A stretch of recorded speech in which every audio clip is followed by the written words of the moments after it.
Hello everyone, welcome back. I hope you all are doing good. तो आज हम अपनी ज्योग्राफी वाली एनसीईआरटी सीरीज़ में यूनिट नंबर 4 करने जा रहे हैं, जो कि है हमारी क्लाइमेट। सो चलिए स्टार्ट करते हैं। इस यूनिट में हम एटमॉस्फेयर के बारे में जानेंगे।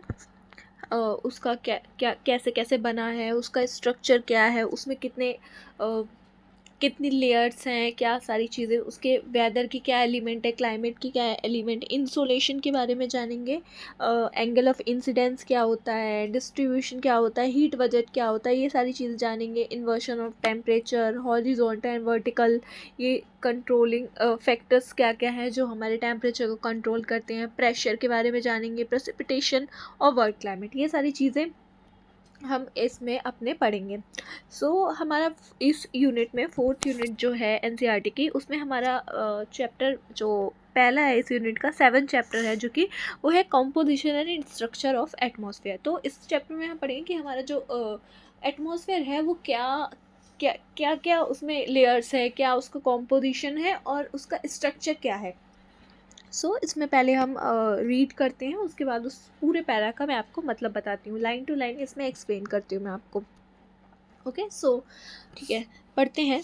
Can a person live without air? क्या एक पर्सन बिना एयर के रह सकता है? We eat food 2-3 times a day and drink water more frequently but breath every few seconds। हम दिन में 2 से 3 बार खाना खाते हैं और पानी पीते हैं, बहुत बार फ्रिक्वेंटली पीते रहते हैं, बट हम सांस जो है वो हर एक सेकंड पर लेते हैं, हर फ्यू सेकंड्स में सांस लेते हैं। Air is essential to the survival of all organism, because air जो है वो हर एक जो भी ऑर्गेनिज्म है उन सब के लिए सर्वाइव करने के लिए बहुत ही ज़्यादा ज़रूरी है। सम ऑर्गेनिज्म लाइक ह्यूमन में survive for some time without food and water but can't survive even a few minutes without the breathing air.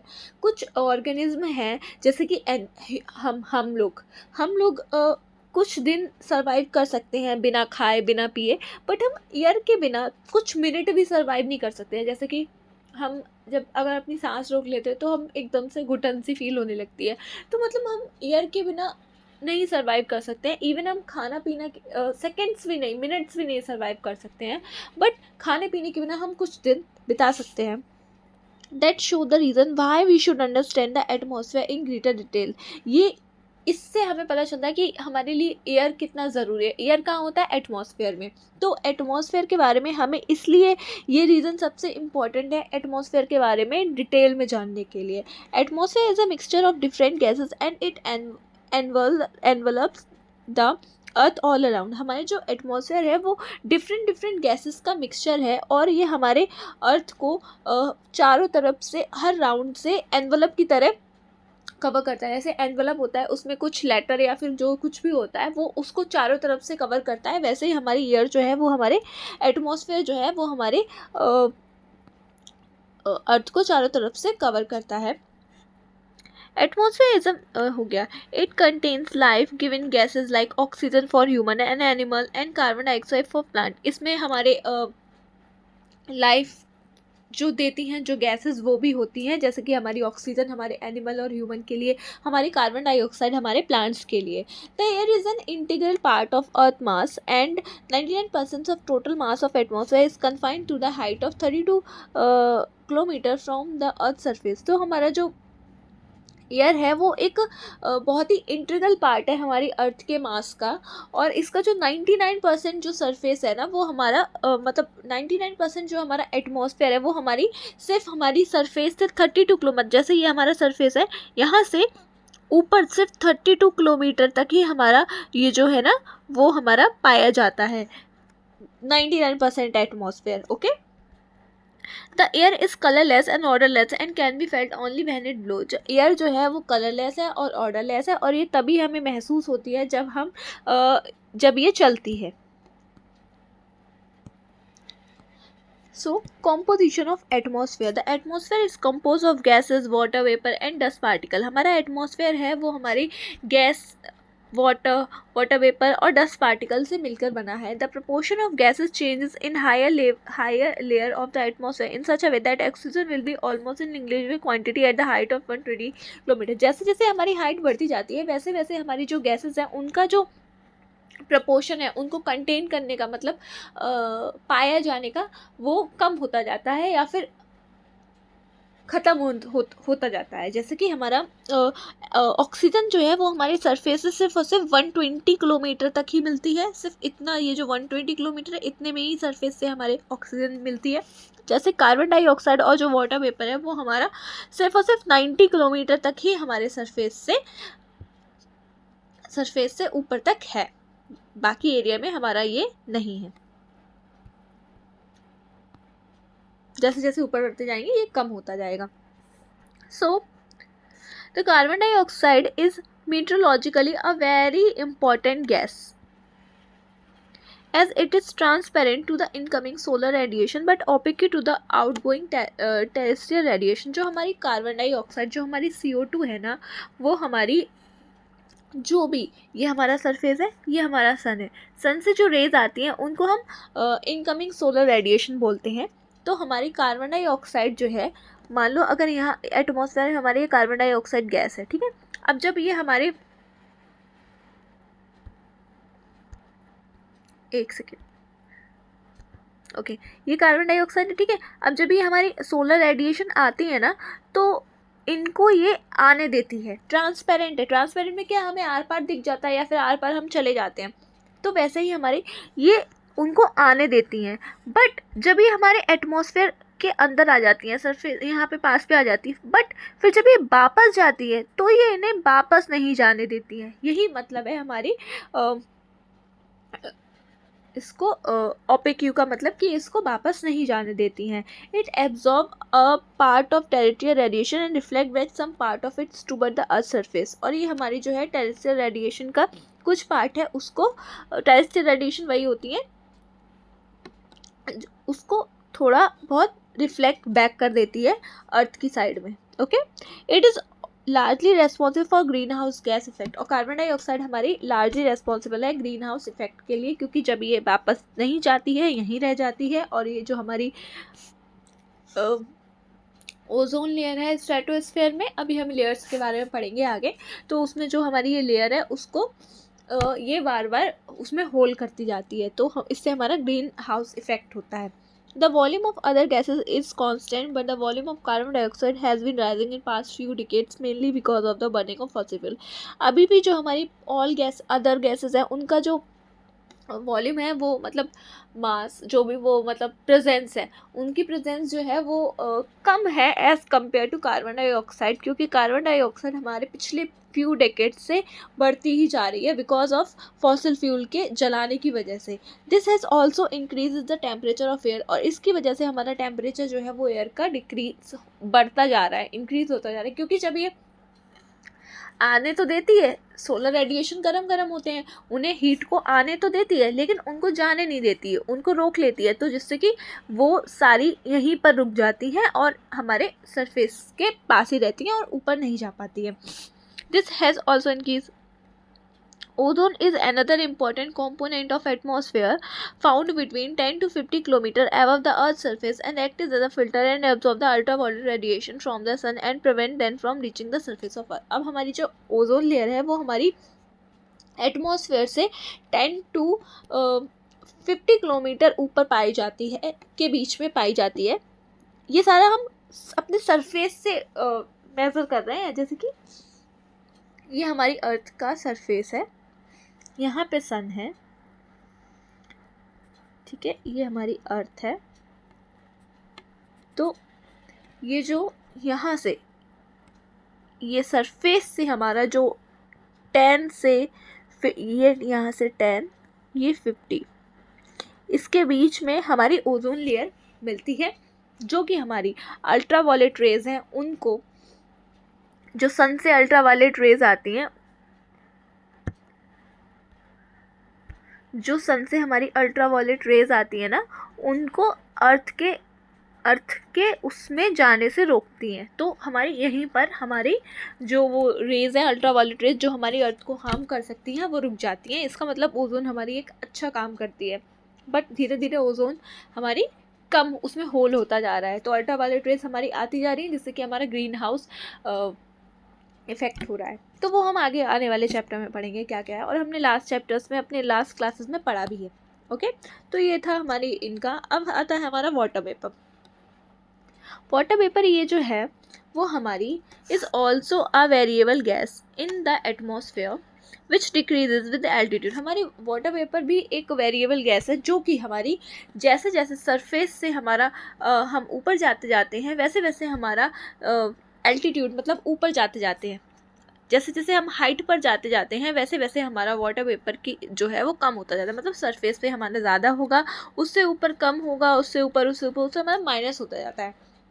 In warm and wet tropics, it may account for 4% of the air by volume, while in the dry and area desert polar region, it may less than 1%. जब जहाँ कहीं पर कोई गर्म और वेटी area है, wait tropics हैं जो हमारे अर्थ का, जैसे कि ये है ना, ये इक्वेटर है एंड ये हमारा ट्रॉपिक है। तो ये वार्म और ट्रॉपिक्स में हमारा जो वाटर वेपर है ना, वो हमारा 4% के अराउंड एयर के वॉल्यूम में मिलता है। और हमारा जैसे जैसे हम पोलर के मतलब हाइट बढ़ती जाती, एल्टीट्यूड बढ़ता जाता है ना, वैसे वैसे ये हमारा कम होता जाता है। यहाँ पे हमें लेस देन 1% मिलता है इस वाले एरिया में, दिस वन लेस देन 1%, और ट्रॉपिक्स में हमारा 4% के अराउंड मिलता है।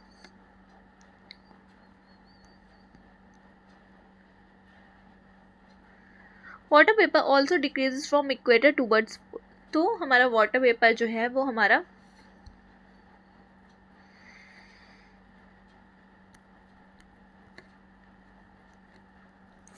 वाटर वेपर जो है इक्वेटर से जैसे जैसे हम पोल की तरफ जाते हैं, वैसे वैसे हमारा कम होता जाता है।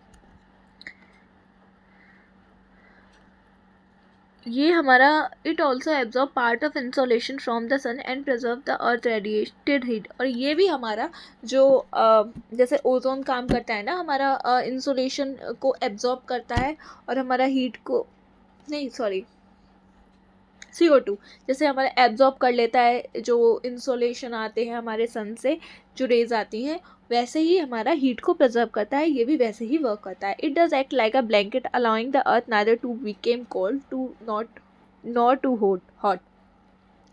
Water vapour also contribute to stability and stability in the air. तो हमारा वाटर वेपर जो है वो वाटर वेपर की वजह से हमारा जो अर्थ है वो ना तो बहुत ज़्यादा ठंडा होता है और ना ही बहुत ज़्यादा गर्म होता है। ये हमारे अर्थ में बैलेंस बनाए रखता है। और वाटर वेपर जो है वो हमारी एयर की स्टेबिलिटी और अनस्टेबिलिटी में भी कंट्रीब्यूट करते हैं। अब आता है हमारा next dust particle. Dust particle जो है वो हमारे होते हैं, atmosphere has a sufficient capacity to hold small solid particles which may originate from different sources including sea salt, fine soil, smoke, soot, ash, pollen, dust and disintegrated particle of meteors. तो dust particle हमारे क्या होते हैं, ये हमारा atmosphere जो है ना, उसमें सफिशिएंट कैपेसिटी होती है कि वो कोई भी हमारे पार्टिकल्स होते हैं, स्मॉल स्मॉल पार्टिकल्स जो कि हमारे एशेज होते हैं, जो भी हमारे वॉल्केनो से निकलते हैं, हमारे कोई भी फाइन सॉइल से हमारे कुछ निकल जाता है, हमारे सी सॉल्ट से निकलते हैं, हमारे छोटे छोटे पार्टिकल्स होते हैं, उन वो जो निकलते हैं वो हमारे एयर में ही घूमते रहते हैं। हमें वो दिखते नहीं है, बट वो एयर में हमारे घूमते रहते हैं। हमारे एयर में कैपेसिटी है कि उनको होल्ड कर सकता है। Dust particle are generally concentrate in the lower layer of the atmosphere, yet conventional air current में transport them to greater height. तो हमारी जो डस्ट पार्टिकल हैं वो हमारे सरफेस के, जो ये हमारा सरफेस है, जो हमारी अर्थ की लेयर है ना, उसकी लोअर लेयर में ही ज़्यादातर प्रेजेंट रहते हैं। और कन्वेंशनल करंट की वजह से ये जो है हमारे दूसरी हाइट में, दूसरी लेयर में ट्रांसपोर्ट हो जाते हैं। अब लेयर्स क्या है, ये हमें अभी इसी चैप्टर में आगे जानेंगे। The higher concentration of dust particle is found in subtropical and temperate region due to dry wind and in comparison to equatorial and polar regions। तो हमारी जो इक्वेटर है ना, ये इक्वेटर है। तो हमारे जो डस्ट पार्टिकल्स हैं वो ज़्यादातर हमारे ऐसे ही जगह पे पाए जाते हैं जहाँ पे हमारे सब ट्रॉपिकल टेम्परेट रीजन है, जहाँ पे हमारी विंड जो है वो ड्राई है, और हमारे इक्वेटर और पोलर रीजन में हमारे डस्ट पार्टिकल नहीं पाए जाते हैं, ज़्यादा पाए जाते हैं हमारे सब ट्रॉपिकल वाले एरिया में, यहाँ पे और यहाँ पे नहीं मिलते हैं ये, क्योंकि यहाँ पे ड्राई विंड्स नहीं है, तो ड्राई रहता है, वाटर नहीं होता है, वेट नहीं होता है, ड्राई एरिया होता है, इसलिए ये मिलते हैं हमें। Dust and salt particle act as a hydrological nuclei around which water vapor condense to produce cloud। तो ये जो डस्ट पार्टिकल होते हैं ये हमारे क्लाउड को कंडेंस करने में वर्क करते हैं, एक न्यूक्लियाई की तरह वर्क करते हैं। तो ये हम अपने आगे वाले चैप्टर में जानेंगे, अभी हमें अच्छे से नहीं समझ में आया कि एक न्यूक्लियाई की तरह कैसे वर्क करते हैं, क्या होता है क्या नहीं होता है, तो वो हम आगे वाले चैप्टर में अपने जानेंगे। अभी इतना जानने की ज़रूरत कि एक न्यूक्लियाई की तरह वर्क करते हैं। अब हमारे ये हमने कॉम्पोजिशन पा लिया क्या क्या हमारे एटमॉस्फेयर में होता है, और भी अलग अलग टाइप की गैसेस होती है, बट हमारे लिए अभी जानना इतनी ही ज़रूरी है। और अब हमारा आता है स्ट्रक्चर क्या है हमारे एटमॉस्फेयर का। तो सबसे पहले तो मैं आपको एक डायग्राम के थ्रू बताती हूँ। हमारा जो एटमॉस्फेयर है ना, उसको अलग अलग लेयर्स में डिवाइड किया गया है। तो ये हमारा सरफेस, अर्थ सरफेस मान लो, दिस वन, ये हमारा हो गया अर्थ का सरफेस। अब जैसे जैसे हम इसके ऊपर बढ़ते जाएंगे वैसे वैसे हमारी ये लेयर्स में डिवाइड होता जाएगा, ठीक है। तो हमारी जो सरफेस की जो पहली लेयर आती है वो हमारी होती है ट्रोपोस्फेयर। इससे ऊपर की लेयर होती है वो हमारी होती है स्ट्रेटोस्फेयर। इससे ऊपर की लेयर होती है वो होती है हमारी मेसोस्फेयर। उससे ऊपर की हमारी आयनोस्फेयर, या जिसको हम थर्मोस्फेयर भी बोलते हैं, उससे ऊपर की एक्सोस्फेयर। तो ऐसे ऐसे करके हमारी जो सरफेस है ना वो हमारी अलग अलग लेयर्स में डिवाइड है। एटमॉस्फेयर जो है हमारा वो अलग अलग लेयर्स में डिवाइड है। तो हमारा जो पहली लेयर होती है, जो कि हम इस डायग्राम के थ्रू समझेंगे, जो हमारी पहली लेयर होती है वो ट्रोपोस्फेयर होती है, और जो ये हमारा सरफेस हो गया, ये हमारा ट्रोपोस्फेयर हो गया।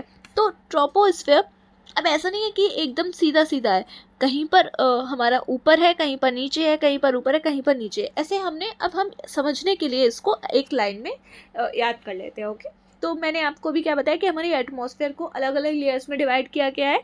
उसमें से लेयर्स को भी हमारे एटमॉस्फेयर को अलग अलग लेयर्स में डिवाइड किया गया है। उसमें जो हमारी लेयर्स हैं वो ये सारी लेयर्स हैं। फर्स्ट लेयर जो सरफेस से है हमारी, वो हमारी होती है ट्रोपोस्फेयर। ये वाली लेयर, ये वाली हमारी ट्रोपोस्फेयर कहलाती है। उसके ऊपर जो लेयर होती है उसको हम स्ट्रेटोस्फेयर कहते हैं। उसके ऊपर जो होती है उसको हम मेसोस्फेयर कहते हैं, और उसके ऊपर थर्मोस्फेयर, और जो उससे ऊपर होती है वो हमारी पूरी एक्सोस्फेयर आ जाती है। तो जो भी हमारे एलिमेंट्स, जो भी सारे हमारे कॉम्पोजिशन, ज़्यादातर हमारा एटमॉस्फेयर जो जिसकी हम बात करते हैं हमारे चैप्टर्स में, हमारी जगह पर वेदर, क्लाइमेट वगैरह, जो भी चीज़ों की हम बात करते हैं एटमॉस्फेयर वगैरह की, वो हमारे सारे एलिमेंट्स कहाँ पर ज़्यादातर हैपनिंग होती है, वो हमारी ट्रोपोस्फेयर वाली लेयर के बारे में हम बात करते हैं। ट्रोपोस्फेयर से ऊपर हमारी स्ट्रेटोस्फेयर होती है, जिसमें ऐसे जब हम प्लेन वगैरह में जाते हैं तो हम बाहर विंडो से देखते हैं कि वहाँ पे बहुत बादल बादल से दिखते हैं। तो वो ये स्टेबल होती है, इसमें कोई भी ऐसा एलिमेंट नहीं होता है जो हमारे प्लेन को घूमने से या चलने से रोके या डिस्टर्ब करे। वो लेयर हमारी स्ट्रेटोस्फेयर होती है। इसी लेयर में हमारे जो है वो ओजोन लेयर जो है, O3 जो है, वो यहाँ पर हमें प्रेजेंट होती है। उसके ऊपर होती है मेसोस्फेयर, उसके ऊपर होती है थर्मोस्फेयर, एंड उसके ऊपर होती है एक्सोस्फेयर। तो जैसे जैसे ट्रोपोस्फेयर में क्या होता है, जो हमारा टेम्परेचर होता है वो हम जैसे जैसे ऊपर जाते जाते हैं वैसे हमारा टेम्परेचर जो है वो हमारा डिक्रीज़ होता जाता है। और स्ट्रेटोस्फेयर में जैसे जैसे हम ऊपर जाते जाते हैं हमारा टेम्परेचर जो है वो इंक्रीज़ होता जाता है। मीज़ोस्फेयर में जैसे जैसे हम ऊपर जाते हैं वैसे वैसे सेम फिर से हमारा टेम्परेचर जो है वो डिक्रीज़ होता जाता है। और ये थर्मोस्फेयर होती है, जिसको हम आयनोस्फेयर भी बोलते हैं, इसमें जैसे जैसे हम ऊपर जाते जाते हैं फिर से हमारा टेम्परेचर जो है वो हमारा इंक्रीज़ होता जाता है। तो ट्रोपोस्फेयर में हमारा टेम्परेचर जो है वो डिक्रीज़ होता जाता है जैसे जैसे हम सरफेस से ऊपर जाते हैं। स्ट्रेटोस्फेयर में हमारा टेम्परेचर जो है वो इंक्रीज़ होता जाता है, और हमारा मेसोस्फेयर में डिक्रीज़ होता जाता है, और हमारा थर्मोस्फेयर में इंक्रीज़ होता जाता है, एंड सेम यहाँ पे एक्सोस्फेयर में। ये है हमारी लेयर्स के बारे में। अब एक और चीज़ है, जो हमारी ये जो ट्रोपोस्फेयर होती है ना, ट्रोपोस्फेयर और स्ट्रेटोस्फेयर के जो बीच का जगह होती है, बीच ये जो लाइन होती है जो हमारी ट्रोपोस्फेयर की लेयर को और हमारी स्ट्रेटोस्फेयर की लेयर को डिवाइड करती है, उस लाइन को उस लाइन को हम कहते हैं ट्रोपोपॉज। जो हमारी स्ट्रेटोस्फेयर और मीजोस्फेयर को डिवाइड करती है उसको हम स्ट्रेटोपॉज कहते हैं, जो हमारी मीजोस्फेयर और थर्मोस्फेयर को डिवाइड करती है उसको हम मीजोपॉज कहते हैं। ओके। और हमारा जो ट्रोपोस्फेयर है ना, उसकी जो हाइट होती है हमारी इक्वेटर पे हमारी जो मीजोस्फेयर की हाइट होती है वो ज़्यादा होती है, क्योंकि हीट जो है वो हाई प्रेशर से लो प्रेशर में जाती है, और इक्वेटर पे हमारी हीट जो है वो बहुत ज़्यादा होती है, जिसकी वजह से हमारी जो इसकी हाइट जो है वो बहुत ज़्यादा इंक्रीज हो जाती है। और पोलर रीजन में हमारी जो हाइट है वो कम होती है, क्योंकि यहाँ पे कोल्ड होता है, तो ठंडा ठंडा एरिया होता है, तो यहाँ पे हमारी हाइट जो है वो कम होती है। तो एक सेकेंड ना,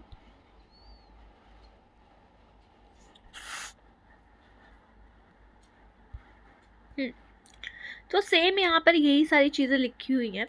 अब मैं एक बार मैंने आपको डिटेल में बता दिया, फिर भी मैं एक बार आपको ये लाइन टू लाइन का मतलब बता देती हूँ, ठीक है। The atmosphere consist of different layers with very density and temperature. Atmosphere वो है जो है वो अलग अलग तरह की लेयर्स को कंटेन करता है, बट हर किसी की डेंसिटी और टेम्परेचर अलग अलग होता है। Density is higher near the surface of earth and decreases with increasing altitude.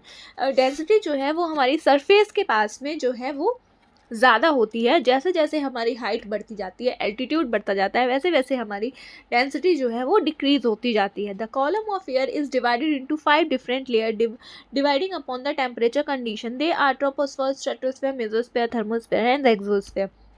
हमारे जो अर्थ के कॉलम्स हैं उनको हमने 5 लेयर्स में डिवाइड किया है अकॉर्डिंग टू हमारे टेम्परेचर। जैसे जैसे हमारा टेम्परेचर वर्क करता है वैसे वैसे हमने उनको लेयर्स को डिवाइड कर दिया है।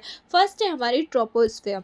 ट्रोपोस्फेयर जो है वो हमारी सबसे लोएस्ट सबसे नीचे वाली लेयर है एटमॉस्फेयर की, जिसकी एवरेज हाइट है 13 किलोमीटर, और जो इसकी हाइट जो है वो हमारे पोल के पास में 8 किलोमीटर है और हमारी इक्वेटर पे 18 किलोमीटर है। जैसे मैंने अभी आपको बताया, इक्वेटर पे हमारी हाइट ज़्यादा है और हमारी पोल पे हमारी हाइट कम है। The thickness of the troposphere is greater than equator because heat is transported to great height by strong conventional current. तो ये थिकनेस इसकी ज़्यादा क्यों है, 18 किलोमीटर हाइट क्यों है, वो इसलिए है क्योंकि हमारी जो हीट है ना वो इक्वेटर पे ज़्यादा होती है, जिसकी वजह से हमारी हीट जो है वो ट्रांसपोर्ट होती जाती है जो कन्वेंशनल करंट है उनके थ्रू। स्ट्रॉन्ग कन्वेंशनल करंट यहाँ पे होते हैं, जिसकी वजह से हमारी ये लेयर जो है वो बहुत ज़्यादा ऊपर होती जाती है। ये लेयर जो है वो हमारी कंटेन करती है डस्ट पार्टिकल और वाटर वेपर। इसी लेयर में ये सारी चीज़ें होती है। जो भी हम चेंज के बारे में बात करते हैं, क्लाइमेट और वेदर की, वो हमारे इसी लेयर में होती है। टेम्परेचर जो है इस लेयर में 1 Celsius for every 165 degree of height, metre की हाइट पर डिक्रीज होता है। जैसे जैसे हम 160 मीटर पे बढ़ते हैं उस पर हमारा 1 डिग्री सेल्सियस जो है वो टेम्परेचर डिक्रीज हो जाता है। ये हमारी बायोलॉजिकली एक्टिविटी के लिए सबसे इम्पॉर्टेंट लेयर है। ओके, सो इस लेयर को और हमारी जो दूसरी लेयर आती है स्ट्रेटोस्फेयर, उसको सेपरेट करने वाले जोन को हम बोलते हैं ट्रोपोस्फेयर। ठीक है। The temperature of troposphere is about -80 degree Celsius over the equator and about 45 degree Celsius over the poles. वो इसलिए होता है, हमारे जो ट्रोपोस्फेयर का जो टेम्परेचर होता है वो हमारे इक्वेटर पे कम होता है, इक्वेटर पे हमारे ज़्यादा होता है और पोल्स पे कम होता है। पोल्स पे कम क्यों होता है, क्योंकि हमारी, मैंने अभी आपको क्या बताया, मैंने आपको ये बताया कि हमारी जो ट्रोपोस्फेयर की जो लेयर होती है वो सरफेस पे जैसे जैसे उसका टेम्परेचर बढ़ता, जैसे जैसे हाइट बढ़ती जाती है उसका टेम्परेचर जो है वो डिक्रीज़ होता जाता है। तो जब टेम्परेचर डिक्रीज़ होता जाता है, तो अभी हमने क्या बताया कि जैसे मान लो इक्वेटर पे इसकी हाइट ज़्यादा है, इक्वेटर पे हाइट ज़्यादा है और पोल्स पे इसकी हाइट कम है, तो ये ये है, ठीक है। इक्वेटर पे हाइट ज़्यादा है और पोल पे हाइट कम है, तो हमारा टेम्परेचर जैसे जैसे हाइट बढ़ेगी वैसे वैसे कम होता जाएगा। तो इसकी हाइट ज़्यादा हुई तो इसका टेम्परेचर भी, यहाँ पे टेम्परेचर माइनस में पहुँच गया, -80 डिग्री पहुँच गया, टेम्परेचर कम हो गया ना। यहाँ पे जैसे जैसे बढ़े वैसे ये टेम्परेचर जो है वो कम होता गया। तो जब यहाँ कम हाइट पे गए तो यहाँ पे कम टेम्परेचर रहा, यहाँ पे जब हम गए तो नहीं, यहाँ पे करें तो हमारा टेम्परेचर ज़्यादा माइनस में हो गया और यहाँ पे हमारा कम माइनस में रहा। तो इसका मतलब यहाँ पे बहुत ज़्यादा ठंडा होता है as compare to poles, poles पे कम होता है ट्रोपोपोज में। ओके, तो ये था the temperature here is nearly constant and hence it called the tropopause. और यहाँ पे ज़्यादातर टेम्परेचर जो है वो कांस्टेंट ही होता है ट्रोपोपॉज में। ओके,